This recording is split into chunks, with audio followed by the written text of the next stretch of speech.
I'm Dean Walker, and welcome to the Poetry of Predicament podcast, a podcast for people brave enough to face humanity's challenges and problems, and most importantly, our numerous predicaments. The Poetry of Predicament is a podcast meant to inspire us to bring forth grace, beauty, and connection with the web of life in the face of a predicament-laden world. In these times of environmental and societal collapse, which is primarily caused by the corporate structure around the world, I can't imagine a more difficult job than Lorraine Smith's job. She's a consultant that tries to create an intersection between having some sort of positive impact on the planet and also speaking with corporate executives. That's a tough job.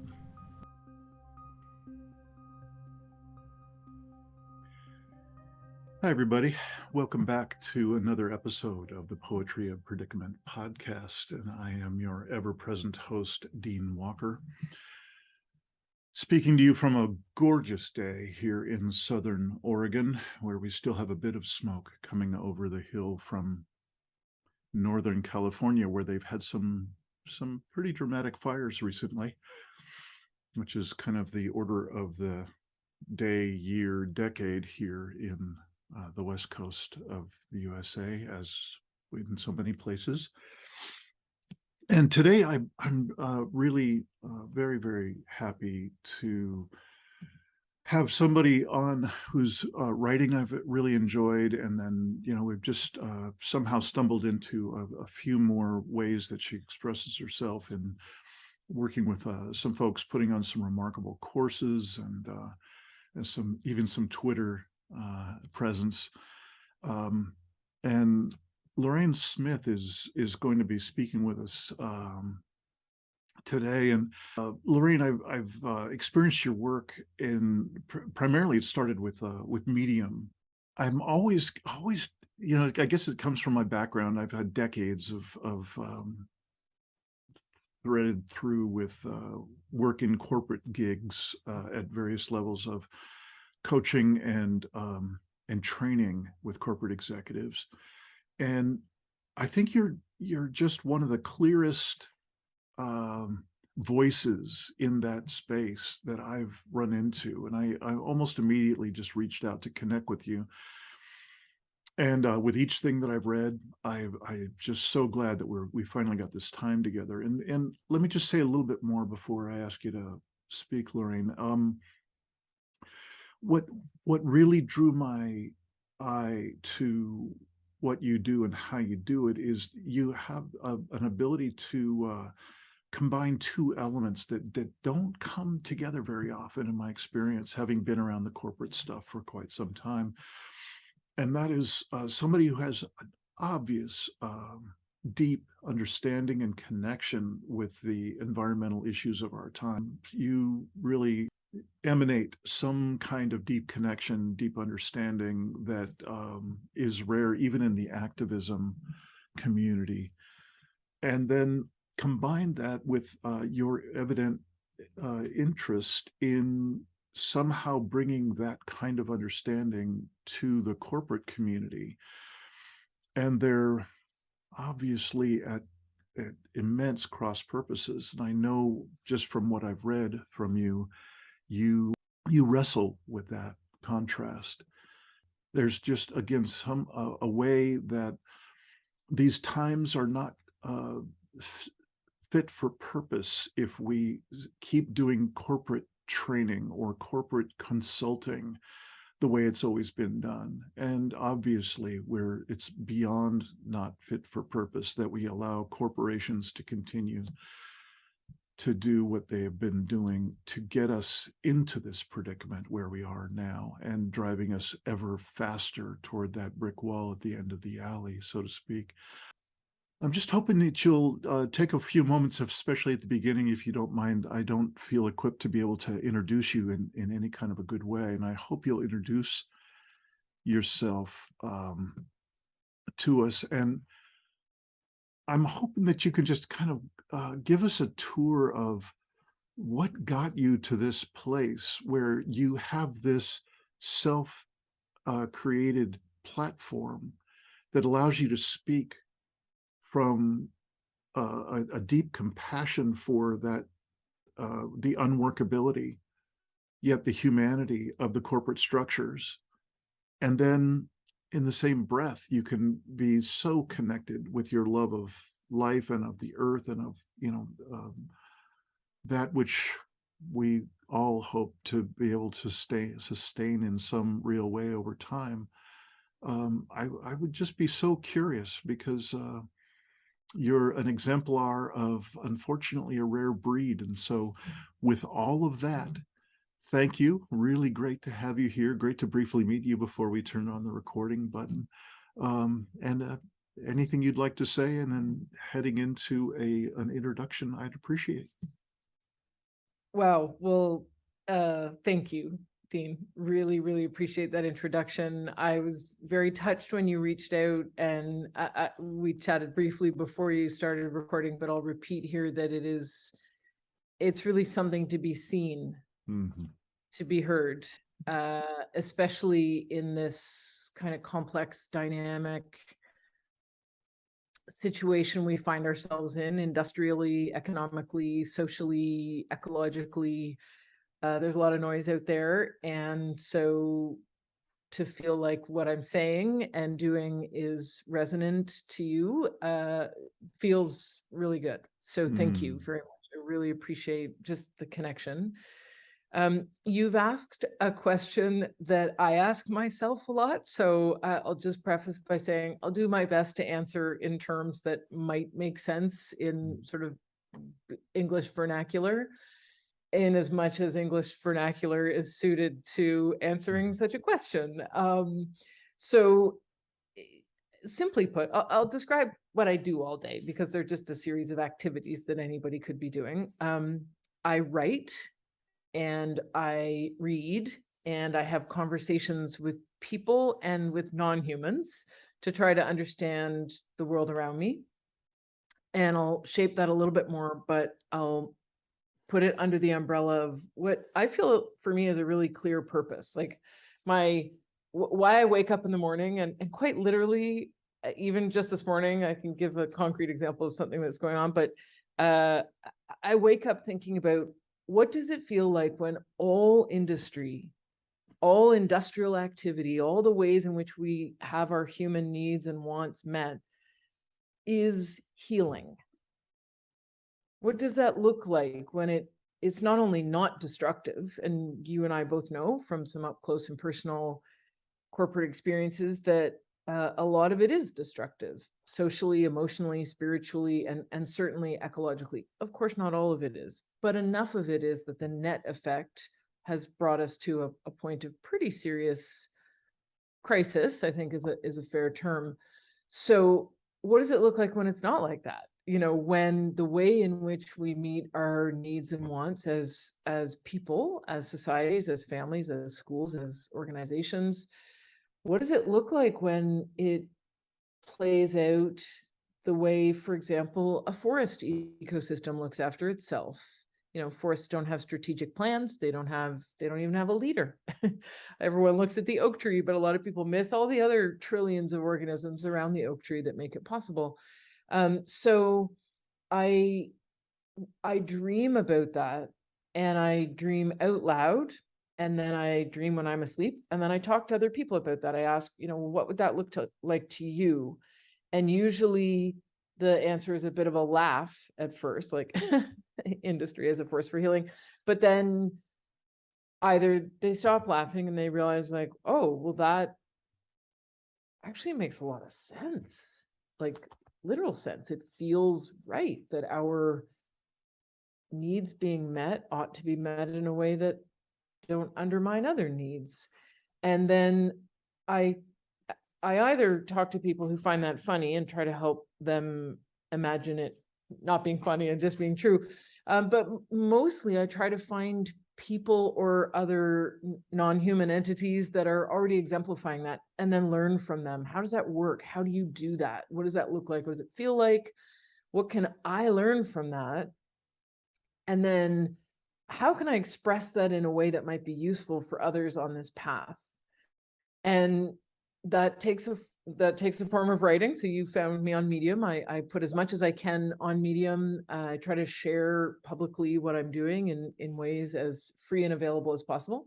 There's a blue jay just on the railing outside here kicking up a fuss, so he's joining the conversation. And maybe also, so that's kind of ethereal, right? That's like me thinking and talking and learning and sharing and hoping and dreaming. Let me box that into some more recognizable pieces that maybe some of your listeners also do or have done, or know other people who do. For the most of the last 20 years, I actually worked as a slightly more mainstream consultant, working with companies on their sustainability strategies, goals, engagement, and reporting. And so there's a whole field within the field of sustainability called ESG reporting, environmental, social, and governance reporting. That's where a lot of the corporate climate action and disclosures are taking place. That's where entities like the SEC, the Security and Exchange Commission, is taking a closer look at corporate disclosures, looking at risk, et cetera. So a lot of my work has been about that, helping companies report and disclose and engage with their stakeholders, which is growing, actually. It's a very active, dynamic space. Lots of consultants are kind of run off their feet doing that work. And I've been doing a lot of that for the last 20 years. But what I've found, and I'm kind of like taking a big foldy accordion, and I'm just going to like squeeze it and play one quick note, and we can unfold it and make more noise if useful. But what I found is that's not working. All the disclosure in the world, all the data in the world, all the engaging with stakeholders in the world, all the refined methodologies in the world, of which I've been, in some cases, a part of developing, are just not having the desired effect, or at least not the effect I desire, which is to create industries that heal. So I kind of stepped out of it. Almost a year ago now, I sort of officially decided, stop taking on new projects that are that, stop accepting pay to do that kind of work. And then I've been phasing it, I didn't just drop all my clients overnight. I sort of wrapped up those projects, phased them out. And then really since 2022, I've been quite focused on exploring this trail of, well, what would it look like instead? What am I asking for? What am I inviting my industrial colleagues and peers and friends to do instead? And sort of seeking answers to those questions. I'll maybe pause there. There's a lot more I could say about how I got here, but that's a semi-sensical version of what I'm up to now. Well, all right. Fair enough. I really appreciate you taking us through those first few steps. I'm curious if you'd be willing to just go perhaps a layer more inside and recount up when you got to that ending point where you just knew I need to separate from that which is clearly not working. We're doing it over and over and over, and we're not accomplishing much, if anything. Yeah. And I'm curious if you could just share a little bit about what you were seeing in your clients, or perhaps to be a little less personal to them, at the market in general, the Yeah. Yeah. marketplace called corporate behavior. Okay, Mm.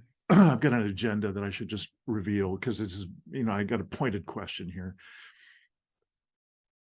I called my book from 2017 The Impossible Conversation for a reason.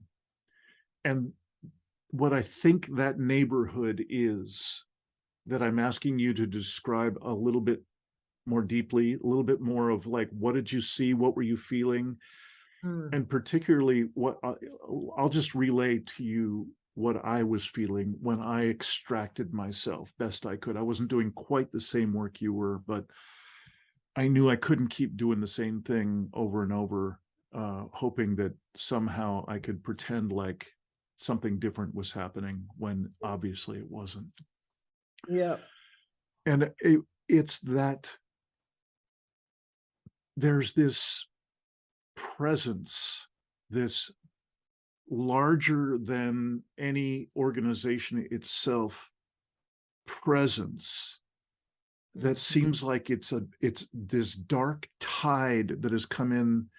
Certainly it's not like brand new during my lifetime, but during my professional years I felt it more and more and more.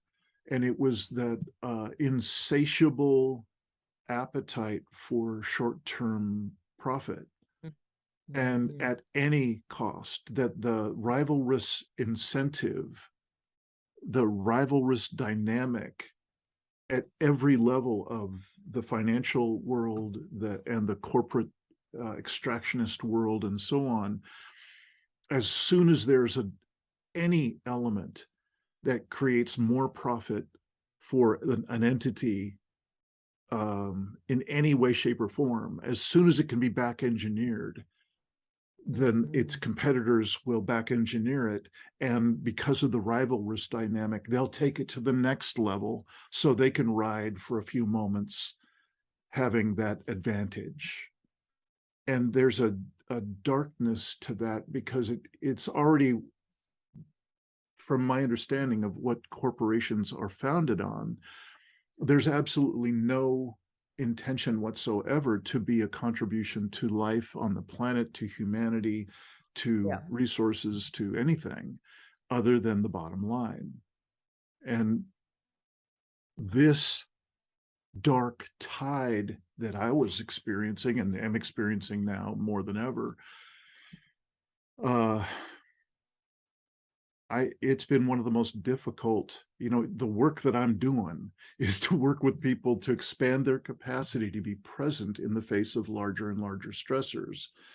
One of the Mhm. largest stressors I can imagine is this corporate presence, which promises nothing but uh, resistance at every conceivable term, and violence backed resistance to anything that will slow down their growth and their income potential.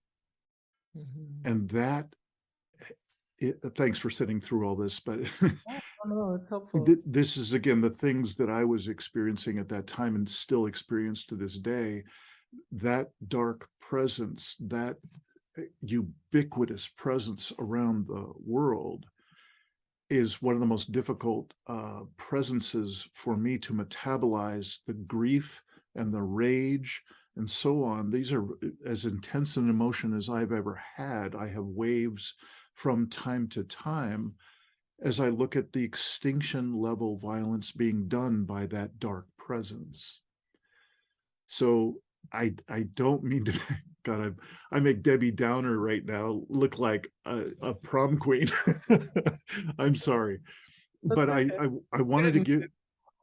give, you a sense of like that there are some darker feelings that people who are doing the kind of work that you're doing, and people doing the kind of work that I was doing, that we feel.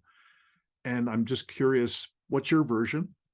Please don't Yeah. have it be like mine. I hope it's not as intense. Yeah, But yeah. I'd just be curious, how do you grapple with that even to this day? Because even though you've shifted, your writings anyway are still very generously participating with the Mhm. corporate environment. So I'm just curious, how do you Mhm. handle whatever your more difficult waves are with that? Yeah, I've got a few parts to the answer if you can humor me here. So I'm gonna offer some technical insight to what it is I've been doing, and I'll keep that short and sweet because it's maybe too inside baseball.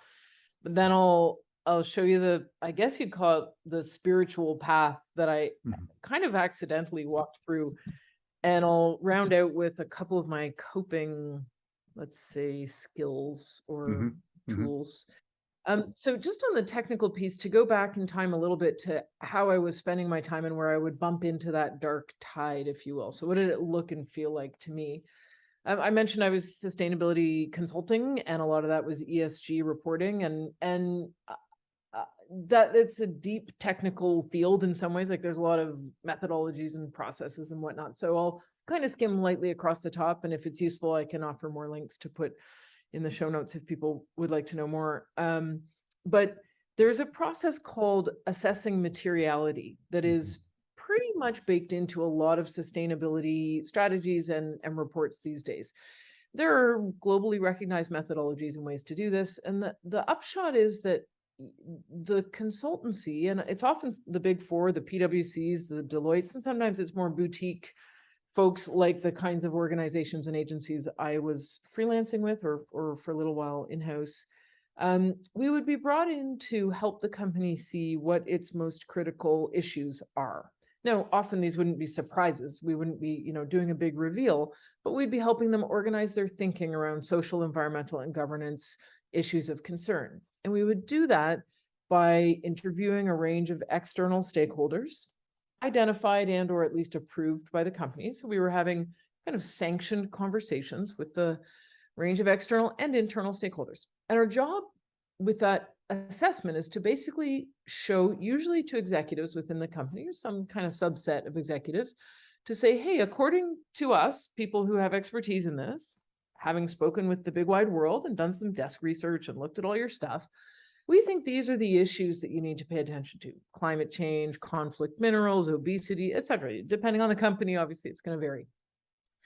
And then the idea is that a company will hear that and say, oh gosh, these are big issues. We have some on our radar for risk, some are product innovation, etc. We're going to disclose more about this because it's important to our stakeholders. And in principle, we're going to manage these issues a little better. But what I would see over and over in these processes, and I was involved in a lot of materiality assessments, dozens as a paid consultant, sometimes as an engaged stakeholder. I would sometimes be interviewed by the other consultants. What I found rather fascinating was that over and over, we would just sort of list the same issues, and sometimes I was involved in an assessment for the same company on multiple years. So it's like, this is feeling a bit like a deja vu. First of all, you've paid us, and it varies, but materiality assessments can range from, like, a cheap one would be $30,000 US. It's not unheard of that they go way higher, above $100,000. So this is, not nothing in the land of money. And they're paying to have this list of issues be put in front of them over and over and kind of not really do much with it. And so that's the dark tide in action. And my reaction to swimming in that part of the beach would be to point that out. As a paid consultant, as it became more obvious to me, I would find myself saying things like, some of these issues aren't new. Some of them cut to the core of your business model. But then I noticed, and again, I'm kind of playing one note from a long string of chords, some of them quite atonal, where I finally realized I'm repeating myself, and there isn't meaningful appetite either from the decision-making executives who are just not able to hear this. It just bounces off them because the structures, systems, incentives that they're within just can't really receive that information. And or more likely, the usually really wonderful people on these teams. I mean, we probably worked with some of the same people: wonderful, kind, smart, thoughtful, really hardworking, very well educated in the kind of modern Western sense of education. People, they would sort of appreciate the input and then kind of note, this isn't something we can do much with now. There's this kind of like, I know that chain smoking isn't very good for me, but I'm not going to quit just yet because I have these other things I have to deal with. Like, okay. So that would be the way it would appear, is like, you paid us to tell you what you need to actually be thinking about in terms of what's going on in the big wide world. But you're not really able to hear it for various reasons that maybe aren't really even for me to say.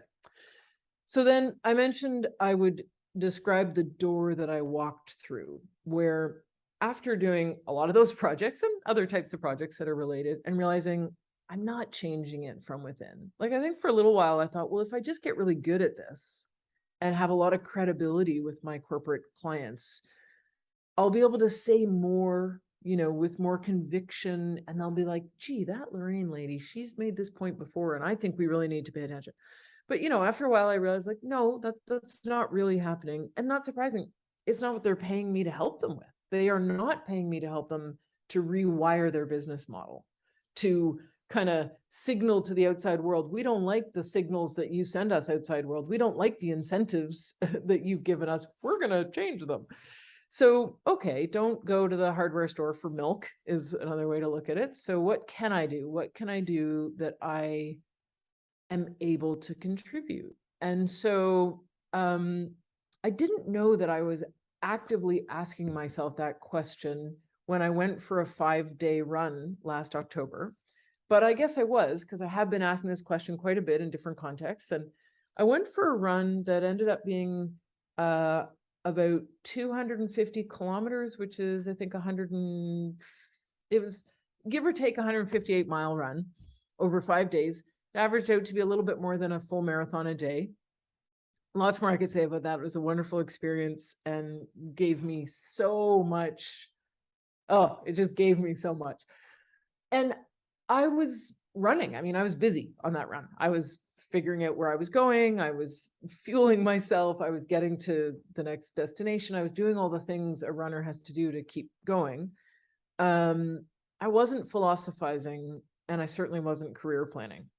But when I came home, all I can say is that two things were very clear to me when I put my hand on my doorknob and let myself in. One was that I needed to move, and that's another story, and I did. But the other was, oh, well, if I want to open up space to be doing work where I do have an impact, I have to close the space of the work that doesn't have an impact, which means I have to stop taking that work on. And it was just a kind of like, oh, I get it. Just don't take on more of those projects. Let them wind down with respect, with dignity, and frankly, with the ability to not completely abruptly end my income, because I am on my own. I'm not independently wealthy. I pay my own bills. So, and then let the space open up to figure out what I need to do next. And that was about a year ago. And that ended up being what I did, which was gave myself more time to read, to write, to independently conduct assessments on companies that are just based on public information and make the information available. And that's a whole other story I could tell about materiality. But I promised I'd explain 2 ways that I cope. So allow me to just finish that thought. Yeah. So one way is that I give myself permission to say what I feel needs saying, which means that some of my writing and things that I put out in the world are kind of technical. I offer a lot of stuff that's really about ESG reporting, what it needs to be, what sustainability could be. So I draw on my tools and knowledge of these last 20 years, and I parse it into, okay, instead of complaining about how it isn't working, what would I do to make it work? Why don't I just do that? So that's one coping skill for me, is to really switch from complaining to reframing and be like, well, this is how I think it should be done. And nobody's paying me to do this, but it feels awfully good.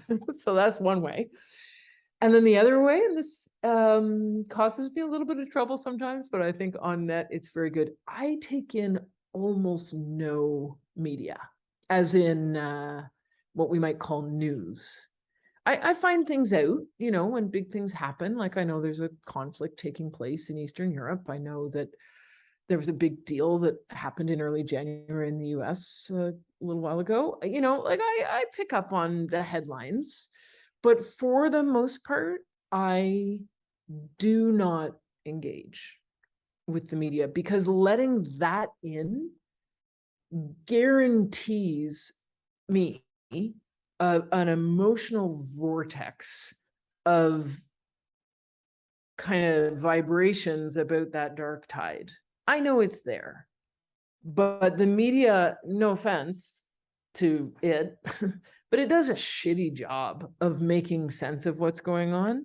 And so I would far rather listen in direct conversation, learn from people, new people, people I've known for a long time. I would far rather look out into my own environment, my bioregion. I would far rather listen to my own sense of how I'm feeling, what I'm noticing, and then proceed. So that was a lot, but I hope it kind of gives you some clues to my little trail here. Yeah, it does. Maybe this would be a good time to just sort of uh, compare languages. There's not really much of a language for much of this territory. Mm. How to create a new way of being for the human enterprise on Earth. There's not a whole lot of language yet. Yeah, yeah. So, and some of the center of my work in my own practices, and then what I offer to others when they come in to do some of that work themselves, is if we look at what got us into these predicaments, it could be said that what got us here is we've disconnected. We've Mhm. disconnected collectively and individually at a massive and a really hard to overstate scale. We've disconnected from our primary sources of meaning and relationship in human life. And oftentimes those are talked about in different pieces, like our relationship with deeper self, with other Mhm. people, with earth, and even with our soul, a sense of soul. And these are just my way of talking about it. It's not meant to be, complete list, but it helps in conversation. Mhm. And Mhm. as I was hearing your self-regulation practices, your resilience skills that you call on, and maybe you wouldn't even call them that. You could call it the thing you love to do when you get a big enough chunk of time that you go out and run. What did you say? 5 marathons on 5 consecutive days? Yeah. Okay. So I would say that without even looking at that, I would say that that's uh, fits in a category of a practice of reconnection, and likely it would address a number of those sources, those places where that we've disconnected from. I would also Mhm. call it an activating practice. That Mhm. massive commitment to running over a number of days that would just plow most people, myself, right at the head of the list into the ground. It's incredible, and yet it makes sense. It's kind of the resonance that I was reading between the lines when I read your work and I reached out to have this conversation. I could feel that you have to be driven by, you have to be supported by a set of practices that you may or may not use those words of practices of reconnection and the various types that I just said. But it seems really obvious to me that you've selected how you're going to deploy your attention, which I think is a core element of being an effective human being, an alive human being, a vibrant human being, or a grounded human being, is if we have some amount of agency and conscious control of how we deploy our attention. So I really appreciate what you were saying about that media fast that you keep yourself on, and it makes complete sense. The resonance just keeps going. Every element that you just shared with us seems to fit really closely with how I describe these various types of practices we might use. Yours will be different than mine. But Mm. in my work, we can sit in circle together, and we can be of huge service to one another, because you can help me see, for instance, if I'm working on shadow elements in my own life that I can't, by definition, I can't see them on my Mm. own. If I have competent people like yourself sitting in circle with me, and I can say, I need some help seeing over here. I got some shadow stuff going on. I need some help. Can we spend some time in this circle doing this? So just wanted to kind of pointed at some overlap. I don't know how your practices, uh, how they show up in terms of, do you have like a support circle, or more than one, or do you Yeah. have friends who are obvious allies in this kind of inner work, which this kind of inner work, I would say, is essential inner work, no matter Mm. what the outcome is out on the horizon, no matter how much of a doomer you might have or might not have in your back pocket, not talking to you. Yeah, yeah. Really, no matter what we are seeing out ahead of us, or how difficult the current day is, these this kind of expansion of our inner capacity to be present in the face of larger and larger stressors is, and then to be able to do that with others, it just seems like these are core competencies and really a calling of our time. So I've just said a lot. I'm wondering if in any of that um, uh, sparks you to say anything from your perspective. Yeah, yeah, I've got a few reflections. Um, uh, I want to, well, let me explain a little bit about the running, because it is actually quite connected to this journey in ways that are becoming more clear to me now as I look back over the years. And I should say, I also, when I think of what I did last October, I'm like, that's bonkers. Like, what was I thinking? I mean, I'm training for the Toronto Marathon, which is less than 2 months away, and I'm so behind in my training. I'm thinking there's a whole bunch of reasons why it's going to be problematic. And I'm like, oh, well, so I might not even go. Like, so this, I say this as, if you could, I mean, we're looking at each other on the screen. We're, like you're not seeing me as an athlete right now. I am very average. And I'm not saying that to be modest. I mean, I am very average. I did not grow up as an athlete. I grew up active, but not playing any one particular sport. I didn't even really get into distance running until, I mean, I kind of dabbled in it with in my 20s and 30s, but I didn't really get kind of serious about training until I lived in New York City, and Hurricane Sandy shut the subway down. And I lived in Manhattan, and the team I worked with every day lived in Brooklyn, and the subway was closed. And I was like, well, and I was the head of the office, and I was like, well, it's a pretty good reason to stay working from home, given the city, has no gas and no functioning transit. I was like, well, I used to get around a lot on foot. I could probably get to the office. So I started to run to the office and run back. And that was about 20 kilometers. It was about a half marathon a day. And I did that for about a week. And then I was like, oh my gosh, I forgot how much I loved running. It was just a practical thing.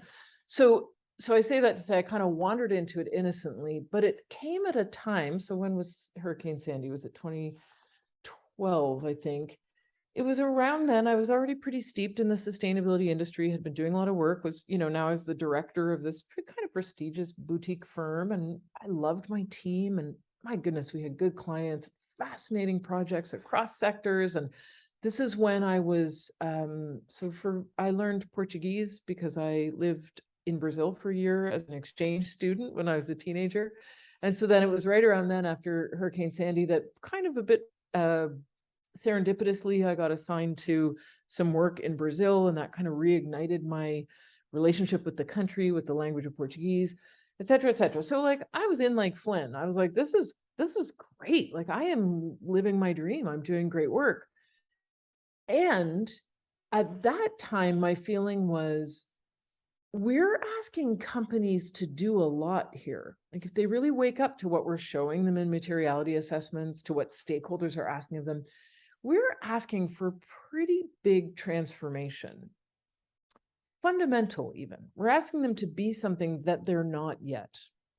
And so I had this sense like, well, I'm kind of a hypocrite if I'm saying, hey, you external things, you go along changing. I'll just tell you to do it. And you'll pay me to tell you to do it.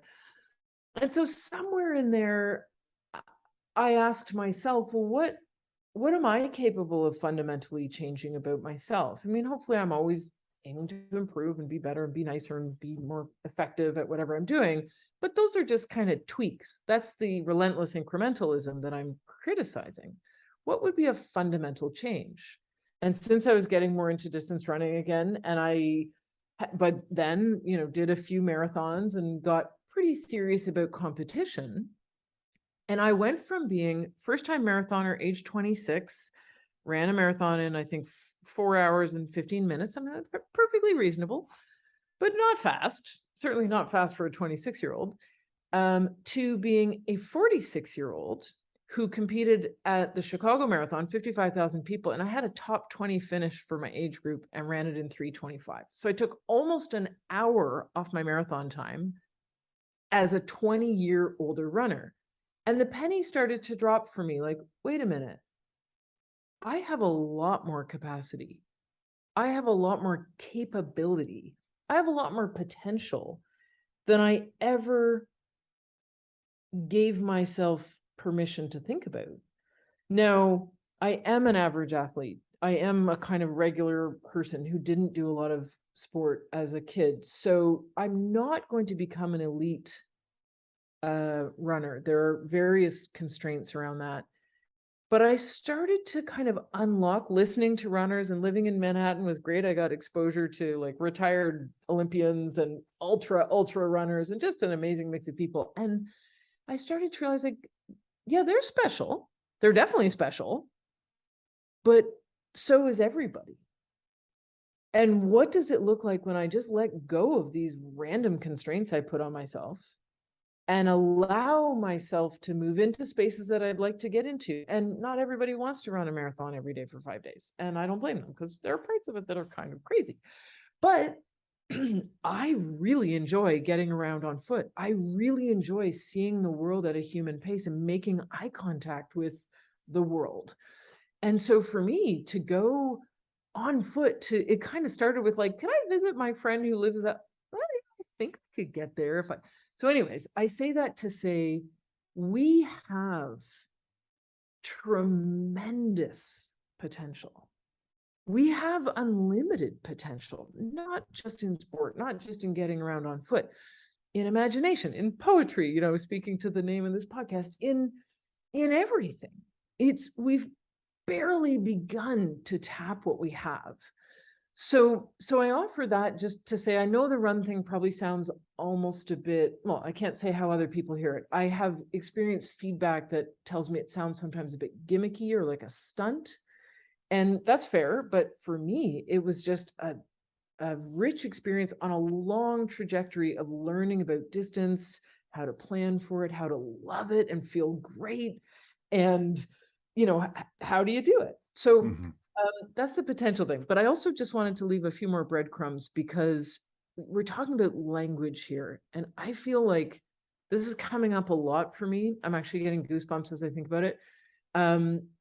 I totally agree with you in that we don't have kind of easy, safe language to explore what we're talking about, or we're safe enough. Like, I feel perfectly safe in this conversation, but as soon as you go out into the, regular world, there's a lot of like, what are you talking about?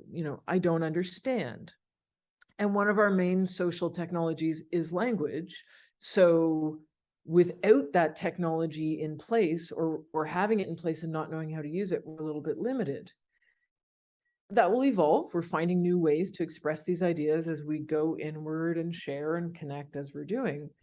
And I feel like we have all these clues that have been placed before us, which I'm coming to think people who collectively placed them there did so intentionally. I'm just covered with goosebumps right now. So let me just give you a couple of the ones that are popping up.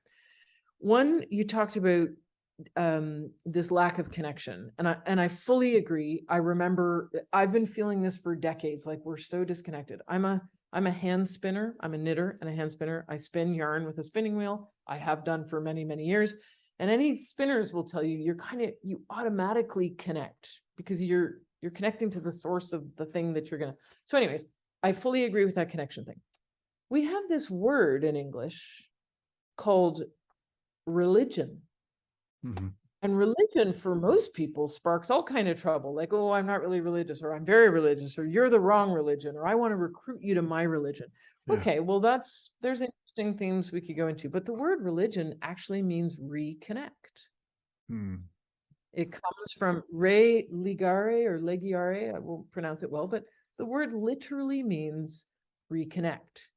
How you do that, with whom, how many of you, what words, texts, songs, dances, not for me to say, all to say, a lot of people around the world have been trying to say, let's find ways to reconnect.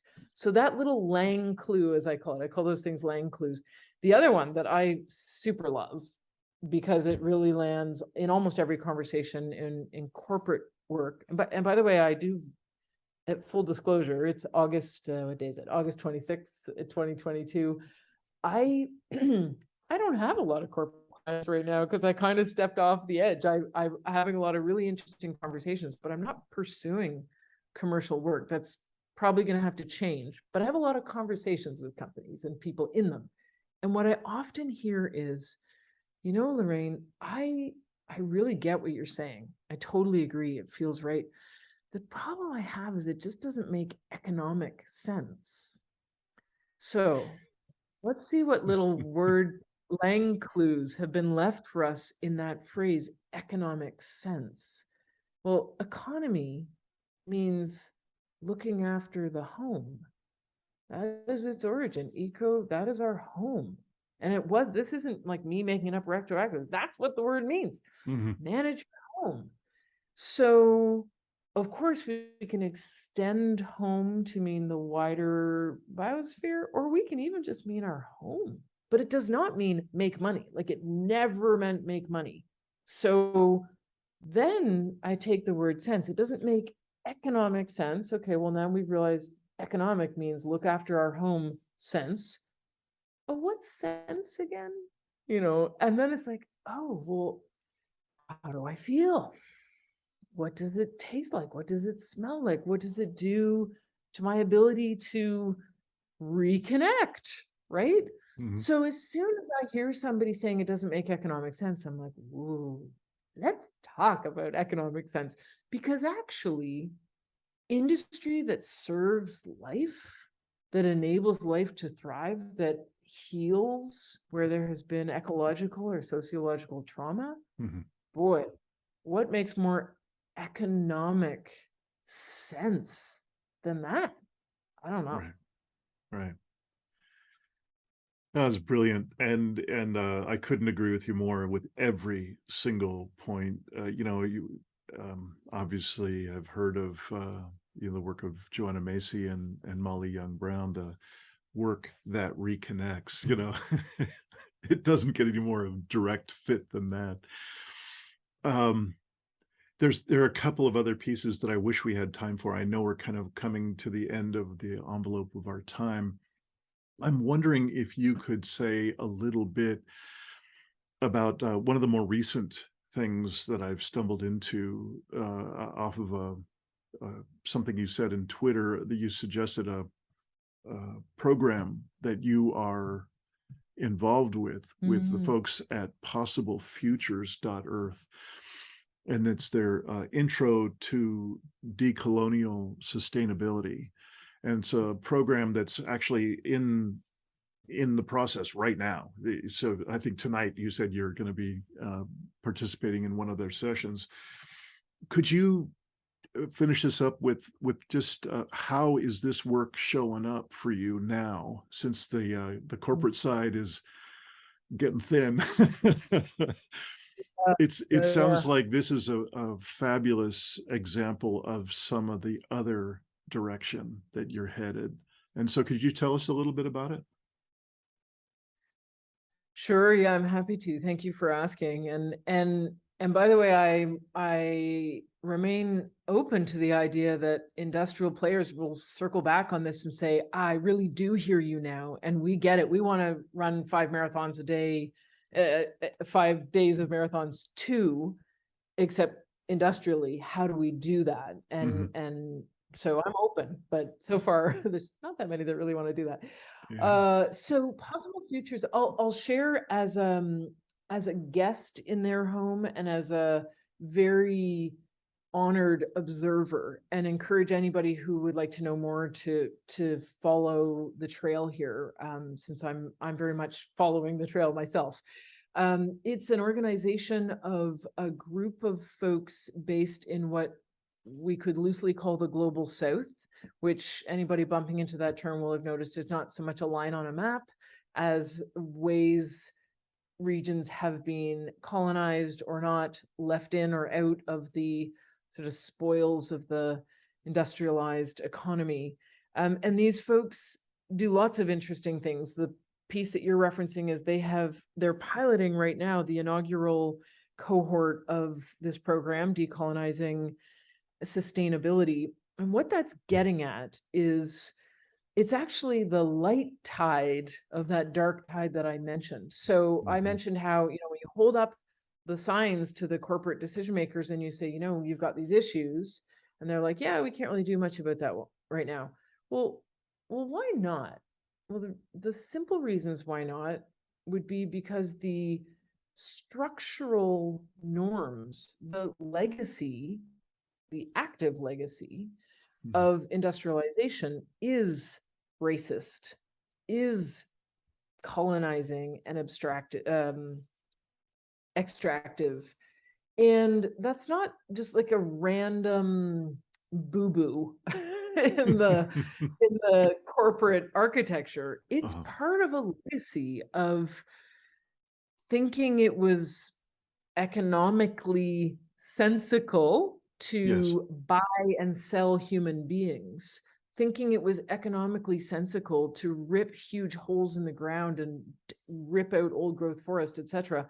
Things that continue to this day to pass for fairly normal, Mhm. um, and not only normal but profitable. So those are part of very colonized structures in our minds. And I can say, as somebody who was a sustainability consultant for many years, I'll give a concrete example: climate change. What do we need to do with climate? Ask pretty much any company that I know who's got an ambitious plan on climate. They will say reduce CO2 emissions. Okay. Well, actually, hyper focusing on CO2 emissions is like focusing on calories when you're trying to be healthy.